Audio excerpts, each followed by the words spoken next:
Yang disampaikan Bang Hosinuddin ini apa ya? Menjas orang, menuduh reklamasi, menyebut nama orang, itu sudah politis, bukan penegakan hukum lagi gitu loh. Jadi nggak boleh Bang Hosinuddin ini semena-mena, seenaknya sendiri dilihat orang Indonesia. Nggak boleh menyebut orang dan lain-lain. Silakan Anda melaporkan dan tunggu di prosesnya. Nggak boleh begitu. Baik, kami persilahkan kepada Bung Rofi terlebih dahulu. Polisi, Bapak-bapak mohon izin. Nah itulah tuh kan, dia nggak mau mendengarkan. Padahal sudah dikasih kesempatan. Sabar dulu dong. Kalau kita berbicara azas praduga tidak bersalah, yang Anda lakukan bukan seorang penegak hukum itu namanya. Anda bukan seorang seorang pengacara. Itu semua polisi pengacara itu ada namanya azas praduga tidak bersalah. Jangan menuduh pihak pribadinya. Kita setara di sini. Bukan Bung, Anda itu nyebut pribadi Pak Aguan toh. Ada bukan saudara. Ada izinnya reklamasi. Oke. Ada izin reklamasi, ada nggak? Dari Agung Sedayu nggak ada gitu loh. Jadi saya menuduh kalau ini. Terjadi perdebatan panas antara Rofi'i dengan Ahmad Hosinuddin terkait dengan polemik bakar laut yang sampai saat ini belum ada nama tersangkanya. Perdebatan seru tersebut terjadi di acara Sindo News. Awalnya Ahmad Hosinuddin menuntut agar Polri tidak hanya berkutat pada pemalsuan pembuatan sertifikat tanah di bakar laut, namun juga mengusut siapa dalang pembuat bakar laut tersebut. Diskusi, gini loh Bang Hosinuddin, kalau kita diskusi, berikan dong kesempatan kepada kami. Oke. Anda menuduh orang seenak-enaknya sendiri. Tapi begitu Anda dikritik, Anda marah gitu loh. Nggak boleh. Tidak berpihak atas bentukan acuan. Oke, Bung Rofi, Bang Polri Hosinuddin. sudah benar. Polri dalam penegakan hukum sudah benar. Silakan menunggu. Silakan baik. tapi saya punya pandangan lain yang membantu Polri juga untuk Saya ke Bung Rofi, mau diungkap. Tapi kalau mau pakai sinetron ya silakan. Anda ya harus tahu tidak semua negara ini diatur kalian, nggak bisa begitu. Siapa yang mengatur? Saya berpandangan. Tetap negara. Jangan sampai negara ini diatur oleh oligarki. Diatur acuan, diatur Agung Sedayu. Itu yang nggak boleh. Saya hanya berpendapat. Nggak boleh begitu, itu bukan berpendapat. Itu saya kritik gitu loh. Nggak boleh begitu, itu nggak boleh. Dan buktikan dulu di nggak hukum. boleh di atas konstitusi negara kita. Buktikan dulu di hukum. Tidak boleh Anda menyebut ini ada niat ini yang sedang menunggu. Dan hari ini saya menyampaikan pendapat diminta oleh host menyampaikan pendapat. Gimana kesalahan saya? Pembakaran laut ilegal di perairan Kabupaten Tangerang, Banten adalah tindakan melawan negara. Pembangunan pagar laut dari bilah-bilah bambu sepanjang 30 km itu tidak memiliki izin. Padahal laut merupakan bagian dari kekayaan negara. Memakari laut adalah tindakan fatal dan melawan negara. Maka dari itu, pemerintah harus tegas dengan menindak oknum penyegel pagar laut tersebut. Hal itu harus dilakukan demi kedaulatan negara. Pagar laut ilegal yang disegel Kementerian Kelautan dan Perikanan itu melintasi pesisir 16 desa di 6 kecamatan di Kabupaten Tangerang. Penyegelan pagar laut tersebut dilakukan oleh tim dari KKP. Pemagaran laut tersebut ilegal jika merujuk izin dasar kesesuaian kegiatan pemanfaatan ruang laut. Pagar tersebut berada di zona perikanan tangkap dan zona pengelolaan energi yang diatur Peraturan Daerah Rencana Tata Ruang Provinsi Banten. Oligarki itu framing Anda aja. Oligarki itu nggak ada. Oligarki itu nggak ada. Anda membela Aguan di Indonesia nggak ada oligarki. Nggak ada, itu framing jahat Anda aja. Framing saja itu Anda bela Agung Sedayu. Kita tahu. Anda ada. Justru Anda membela Pak Aguan bangun masjid banyak. Namanya 163.000 tenaga kerja. Nggak bisa. Saya bela kenapa memang? Saya memang bela. Oke, baik Pak Arianto. Ya, mohon tenang sejenak Pak Rofi, Pak Hosinuddin. Kita berikan waktu agar dialog ini berjalan dengan lancar.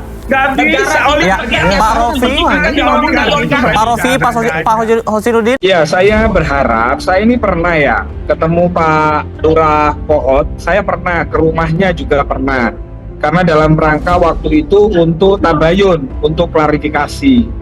Orangnya itu orangnya itu sebenarnya gentleman kok orangnya. Mungkin ketika kemarin menghilang itu dalam rangka untuk persiapan ketika Pak Lurah Arsin untuk diperiksa ya. Nah, saya berharap Pak Lurah Arsin menghadapi kasus ini buka seterang-terangnya. Ya, jangan ada yang ditutup-tutupi. Katakan yang hak itu hak, yang batil itu batil. Saya kira itu gitu loh. Jadi kita kedepankan azas praduga tidak bersalah dulu. Nah, saya yakin kepolisian sudah tahu caranya bagaimana ketika orang misalnya polisi sudah punya cukup kuat alat bukti, saksi-saksi pendukung. Boleh orang itu tidak mengaku, ya silakan, itu hak orang tidak mengaku. Tapi saya percaya sama Pak Lurah Kohot ini akan membuka seterang-terangnya. Silakan aja dibuka, dan kepolisian silahkan untuk mengungkap kasus ini juga setransparan mungkin, seterang-terang mungkin. Agar apa? Agar kepercayaan kepada kepolisian ini akan tumbuh. Dan selama ini Polri sudah melakukan itu semua. Rofi'i kembali menerima cibiran dari netizen usai menjadi juru bicara Lurah Kohot. Ia mengatakan bahwa Lurah Kohot adalah gentleman. Ia mengaku beberapa kali bertemu dengannya. Ia meminta agar Lurah Kohot yang sekarang menjadi tersangka membuka kasus ini seterang-terangnya. Sebelumnya, Bareskrim Polri menetapkan 4 orang tersangka dalam kasus pemalsuan sertifikat tanah terkait dengan pagar laut di wilayah Tangerang, Banten. Penetapan ini setelah penyidik Direktorat Tindak Pidana Umum melakukan gelar perkara.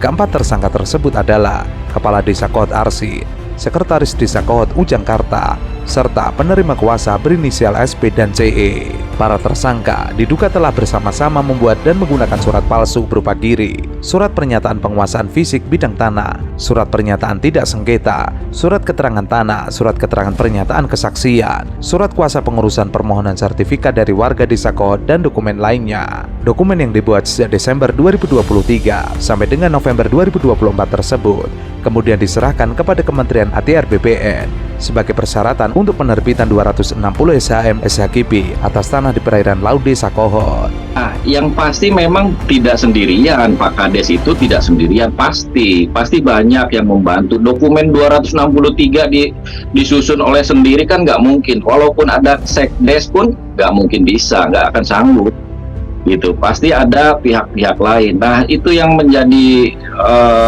ini trigger untuk sampaikan saja siapa orangnya, apakah inisial S itu yang mengajukan ke KKP yang ada di media-media itu, itu bertebaran lah ya nama itu, inisial itu, apakah yang mana, kita ya publik justru menunggu gitu ya, menunggu semuanya diungkap, termasuk gitu ya, termasuk itu kan dari ke bawah ya, itu siapa yang mengurus administrasi.